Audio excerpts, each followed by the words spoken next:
How to fix Instagram zoomed in screen problem.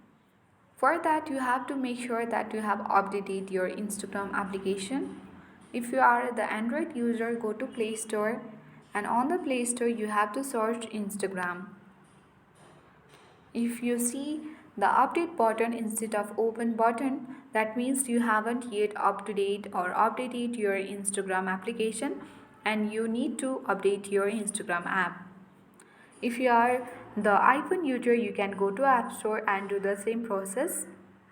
The next thing you need to do is go to settings on your mobile device or from this home screen only.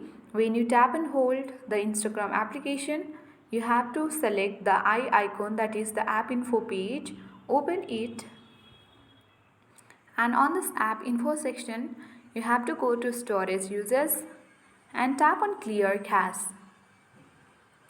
Come back from this page and you can tap on uninstall button again, and here if you have locked your Instagram application, make sure you have unlocked it, and after you tap on uninstall you can tap on OK and again reinstall it from your Play Store or App Store.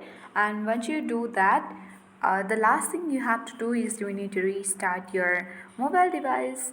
Then after that you can easily fix Instagram zoomed in screen issue or the problem. So that's it. Thank you for watching and see you in the next video.